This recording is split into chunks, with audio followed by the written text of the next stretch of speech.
¿Qué diríamos ahora, no? Con los recortes al estado de bienestar. Si está recortándose la ciudadanía social o no. Si nos apegáramos al esquema marshalliano, por eso hay que tener cuidado con los esquemas, pero lo de ciudadanía laboral aquí sí ya me descontrola. Es decir, hace unos años se hablaba de que había terminado la utopía salarial porque el empleo ya no era vía de nada. Con toda razón dice Carlos, no nos olvidemos del empleo. Pues no podemos olvidarnos del empleo. Hay 218 millones de desempleados en el mundo, pero nunca había habido más proletarios en el mundo que hoy. Nunca había habido más gente sometida a la relación trabajo-capital que la que hay hoy en el mundo, con todo y los cambios técnicos y todo lo demás. Estoy haciendo una trampa, ¿no? Es porque estoy metiendo a China. Pero eso es lo que ha significado. Se amplió brutalmente el mundo laboral, ¿no? Pero yo creo que más bien habría que mantener la idea de si queremos segmentar la ciudadanía, mantengamos la idea de ciudadanía social en vez de ciudadanía salarial. No creo que nos lleve muy lejos el tema de ciudadanía salarial. Y no usar el término no equivale a negar la importancia de empleo y salario como el gozo entre política económica y social, ¿no? Pero sí nos permite imaginar el universalismo, ¿no? Porque también tendríamos que asumir que por lo menos parte del empleo, bueno, del empleo actual no se diga, pero del empleo imaginable va a tener un componente de esto que hoy llamamos empleo informal y empleo formal. Ahí sí, como resultado del cambio técnico y pues de todas las disparidades, ¿no? en el crecimiento económico. Pero no sé qué diga Sara, ¿no? Yo mantendría la idea de ciudadanía social como digamos, el centro, el pivote para pensar en el estado de bienestar, ¿no? Pero ciudadanía salarial, yo la subsumiría, digamos, en esta idea, pues para también reconocer los cambios, las realidades nuevas que trae pues el cambio en el capitalismo, ¿no? Que es un cambio técnico muy fuerte y quizás cada vez más fuerte, en por lo menos franjas de la producción y de las regiones del mundo. Eso. Todavía tenemos tiempo por si alguien quisiera hacer una participación.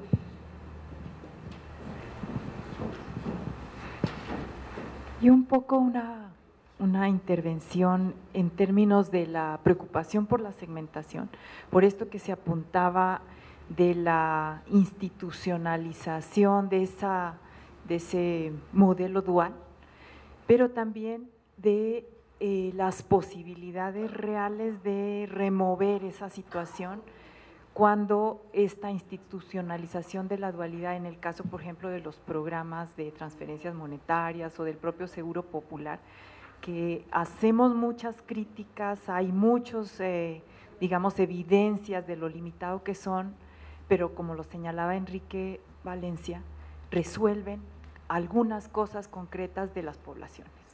Entonces, ¿cómo enfrentar esa, digamos, esa situación paradójica de que necesitamos transformar esa institucionalidad, necesitamos construir una visión de Estado social de derecho, por decirlo muy rápidamente, frente a un proceso de disolución del Estado, que yo coincido con Clara Hussidman, que es uno de los elementos graves que tenemos que enfrentar, y una institucionalidad que está siendo defendida por muy pequeños grupos que históricamente habían estado excluidos absolutamente y que ahora pues el Seguro Popular, por ejemplo, les da un paquete limitado de servicios, pero les resuelve problemas, gastos catastróficos, pues les permite atender enfermedades como cánceres que antes era imposible que la gente lo pudiera asumir.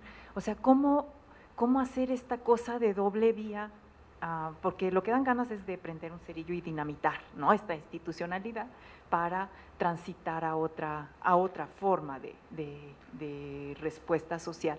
Pero, ¿cómo hacemos este cambio con tantas reticencias y con tantos clientelas, por así decirlo, aceitadas con mínimas cosas? ¿Cómo podríamos estar pensando esas transformaciones? Clara.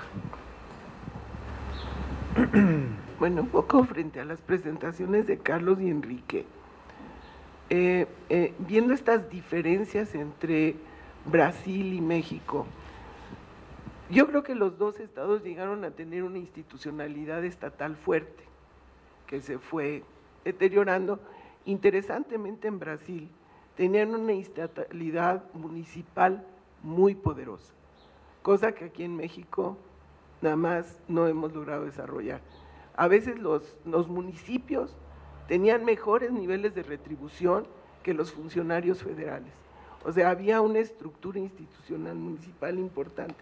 Pero lo que me interesa mucho destacar es la otra parte, la sociedad civil, las organizaciones, la construcción de coaliciones que enfrentan, que siento que en Brasil son mucho más fuertes y que podrían hacer una cierta sustentabilidad del cambio de la Constitución del 88, a diferencia de una enorme debilidad y debilitamiento de lo que es tejido social, capital social o cohesión social en México. O sea, yo siento que las organizaciones, por ejemplo, civiles, estamos en un proceso muy complicado de sobrevivencia. Los sindicatos están terriblemente debilitados. Los movimientos campesinos y la destrucción, como lo vamos a ver en la otra mesa, de la cohesión que generaban los ejidos, está totalmente deshecha. O sea, hay la pata de la institucionalidad gubernamental muy destrozada, una debilidad de la estructura y arquitectura municipal, y por el otro lado una debilidad enorme de la organización de lo que llamamos sociedad civil. Entonces yo le veo muy complicado por dónde se le puede dar vuelta a esta institucionalidad, o cómo vamos a poder construir una nueva constitución. Hay 2 o 3 proyectos que se están trabajando en el país para el desarrollo de una constitución ciudadana popular, ¿no? Pero me parece que no hay como las coaliciones, Enrique, la solidez como para poder empujar cambios.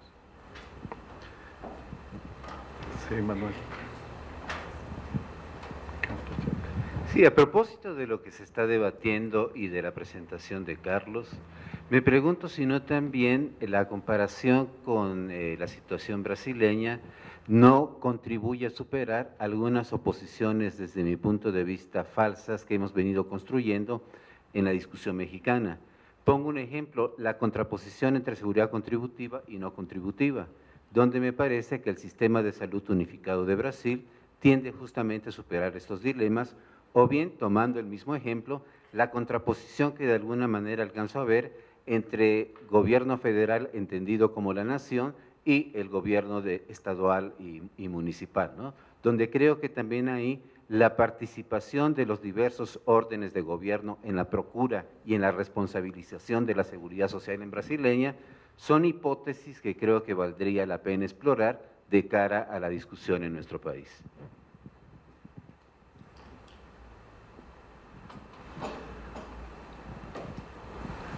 Bien, yo hace rato que quiero también poner un granito de arena.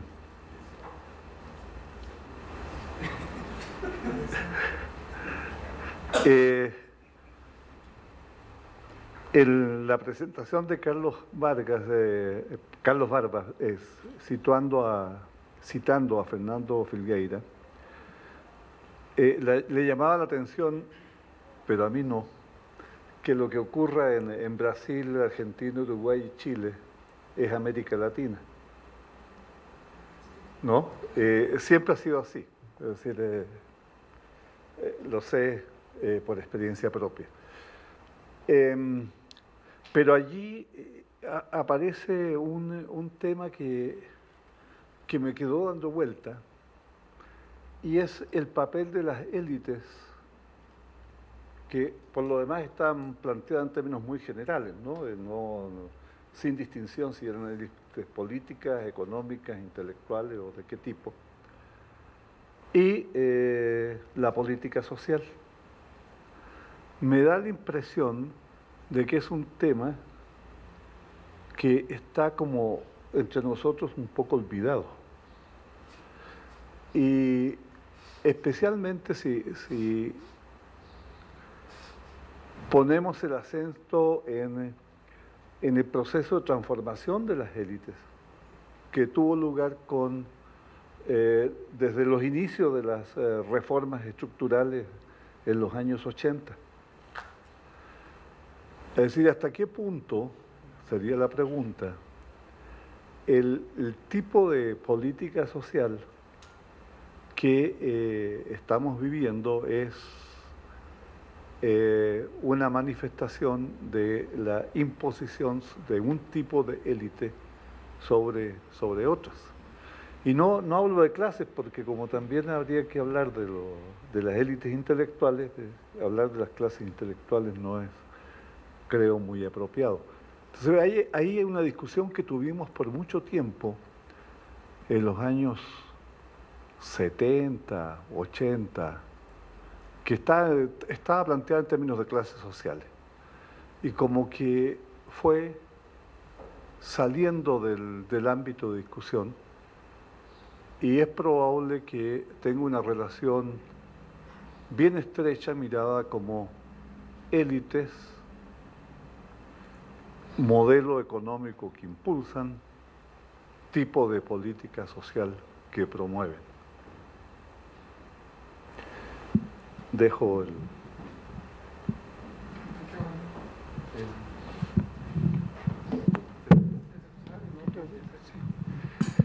Bueno, me parece que muchas de las preguntas están relacionadas. Por ejemplo, Oliva, preguntaba sobre cómo podríamos imaginar superar este asunto de institucionalización del dualismo, y creo que tiene que ver eso un poco con lo que de alguna manera, pensando en otro terreno, planteaba Fernando sobre el papel de las élites, pero yo diría el papel de los paradigmas, porque digamos, bajo el paradigma que se logró, llegó a ser hegemónico sobre cómo conceptualizar el bienestar y la política social en México, es prácticamente imposible pensar en superar la institucionalización del dualismo, porque el dualismo institucionalizado es una conquista, porque en realidad, mismo Coneval lo expresa de una manera clarísima, ha habido un proceso de incorporación muy importante de segmentos que no tenían ningún tipo de acceso a ninguna forma de protección social, y eso, como se dice, no es un asunto menor. Pero el tema es que la manera como es concebida este asunto de la protección es alrededor del tema de la pobreza y no de la reducción de desigualdades, pensando un poco en el caso brasileño, cuando el eje del paradigma es la desigualdad, el tema es cerrar brechas. Entonces yo diría que, pensando en este tema de las élites, concretamente, pienso también, y pensando por ejemplo en la trayectoria de nuestro grupo y de otros sectores intelectuales que discuten este tema de la política social, pienso que en México el tema de la pobreza ha sustituido de una manera abrumadora al tema de la desigualdad. Y a lo mejor una sacudida tan fuerte como a nivel internacional como el libro de Piketty de repente hace que pensemos que no se puede pensar el tema de la pobreza al margen del tema de la desigualdad, y el tema de la desigualdad obliga a pensar lo económico y lo social al mismo tiempo. Entonces yo pienso que en términos de cómo superar este tema del dualismo, a lo mejor nunca vamos a superar brechas de una manera radical, pero cuando menos podríamos tener la intención de cerrarlas, y eso creo que no pasa. Sobre lo que planteaba Clara, bueno, coincido totalmente con la lectura que ella hace. Yo trataba de mostrar justamente que en el caso brasileño, en realidad hay actores sociales mucho más poderosos que los que hay en México.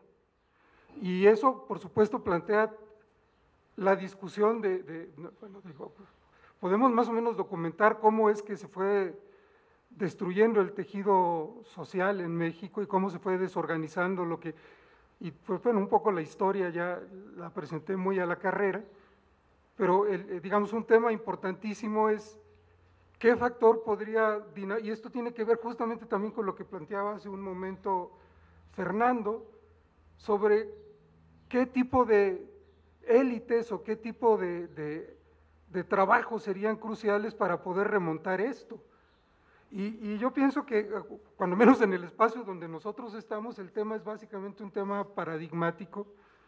Y bueno, no sé, yo supongo que también es un tema paradigmático para otros actores sociales que han tenido fundamentalmente una actitud defensiva, que eso planteaba con mucha claridad Enrique, porque uno puede ver al sector obrero que ha sido muy golpeado, que los sindicatos han sido muy debilitados, pero básicamente los grandes temas han sido temas defensivos, ¿no? O sea, hay un rezago muy grande en términos reflexivos o proactivos, etcétera, que creo que bueno, pues tendríamos que asumir que, eso no quiere decir que yo tenga la menor idea de cómo podemos resolver eso. Sobre lo que decía Manuel, bueno, yo estoy totalmente de acuerdo, creo que el caso brasileño justamente ilustra eso, es decir, como en algún momento se discutió ya hace muchos años en América Latina si focalizar y universalizar eran dos cosas absolutamente antitéticas, o si se podría focalizar dentro de la universalización, como plantea, no sé, Teves Kopkol o muchos otros. Y yo creo que es eso, es decir, nosotros justamente tenemos una visión dualista porque pensamos que son dos temas completamente distintos y no lo son.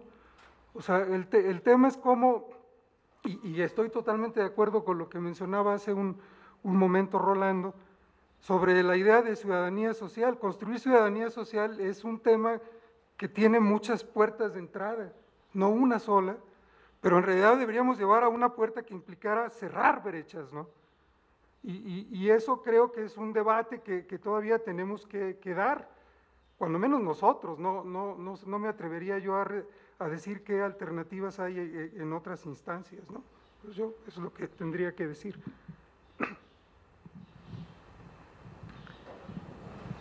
Bueno, creo que se plantean discusiones muy válidas, muy importantes, atractivas, que nos pueden llevar a discusiones muy a fondo. Incluso yo estaba ahorita pensando en la introducción al seminario, tenemos 20 años reuniéndonos, y planteaba Margarita, planteaba también Rolando, bueno, y ¿qué ha pasado, no? Aparte de las reformas estructurales, de allá afuera, ¿qué ha pasado con nosotros? Entonces, yo creo que en nuestra vinculación con la discusión de las élites y nuestro papel como comunidad epistémica favorable a una visión de derechos y universalista, necesitamos una reflexión a fondo, un balance. ¿Sí? ¿Cuál es nuestro papel? ¿Cuál puede ser ahora, no? Creo que vale la pena el alto y reflexionar. Yo creo que, incluso me atrevo a decir lo siguiente, provocativo, pero me parece que es reflexionarlo desde la derrota. O sea, podemos decir, tenemos la razón y la historia nos da todas esas cosas, ¿no? En términos teóricos, y somos bien sólidos y fuertes, y nosotros tenemos la razón. Pero en términos de transformación del Estado, pues nuestras propuestas han sido derrotadas. Entonces creo que vale la pena partir desde ahí. Bueno, ¿y qué podemos hacer? Yo me acuerdo, voy a usar un ejemplo non santo, que es del grupo de liberales, que en el Mont Saint Pelerin y otros se encerraron cuando triunfaron las políticas keynesianas y fueron derrotados y se encerraron 20 años en sus universidades a hacer lo que estamos haciendo de alguna manera, ¿no? Cuestionar, criticar, proponer, etcétera, ¿no? Bueno, pero algo hicieron bien que luego llegaron a impactar en Thatcher y en Reagan y desde ahí se vino todo el asunto, ¿no? O sea, creo que en ese sentido no quiero plantearlo como un modelo, nada más lo que ellos hicieron fue derrotados, reflexionaron qué hacer y luego lograron impactar en las políticas públicas. Entonces creo que nosotros vale la pena que hagamos nuestra propia reflexión y cómo podemos impactar en la generación de una coalición realmente de derechos que sea exitosa. Ese es el asunto, ¿no? Que en otros países ha funcionado, parcialmente en Brasil, ya veremos qué va a pasar, como dice morbosamente Rolando, con toda la razón. Vamos a ver si las coaliciones en torno a derechos logran sostener los golpes, ¿no? Bueno, pero en otros lados también lo lograron, ¿no? Y vinculo con algunas otras preguntas de Tania que no contestamos y el comentario de Oliva. En algunos países, con coaliciones pro derechos, lo que lograron fueron transformaciones institucionales en dinámica de progresividad, es decir, de multiplicidad de segmentitos por aquí y por allá, o de derechos parciales, cómo en dinámica de progresividad avanzar y lograr a una visión más. Yo creo que es el reto que tenemos, ¿no? A mí también, Oliva, la paradoja que tú planteas es una paradoja de todos los días. Incluso en el primer seminario que tuvimos sobre Progresa, no sé si se acuerdan, en Guadalajara, con Santiago Levy, la discusión, al terminar el seminario, la discusión de varios del grupo fue, bueno, ¿qué proponemos? ¿A darle golpes a Progresa y a tronar a Progresa porque es una cosa terrible eso del capital humano? No, lo que dijimos fue, en términos de derechos, hay un avance mínimo en esas transferencias, lo que decía Oliva, ¿qué podemos hacer para avanzar hacia una dinámica de progresividad? Cuando, lo que dice Mario Luis, se generan estancos de poder en esas instituciones, ¿no? Seguro Popular también. Lo que está pasando en los estados con el Seguro Popular es impresionante. En Jalisco tenemos actualmente el auditor fiscal presentó una denuncia por cerca, si mal no recuerdo, de 1,000 millones de pesos del uso de los recursos del Seguro Popular. Y no creo que esté lejos en varios estados el uso de los dineros del Seguro Popular en ese sentido, ¿no?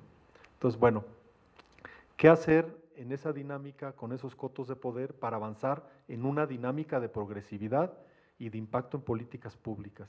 Me parece que es una reflexión muy, muy seria y que vale la pena hacerla, ¿no?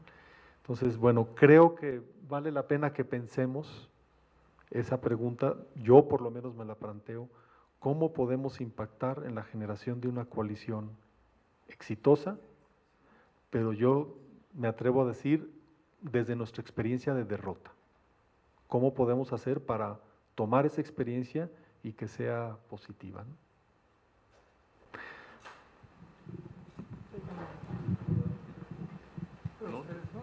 Muy bien. Hemos terminado en hora. Muchas gracias. Pasamos a la segunda mesa.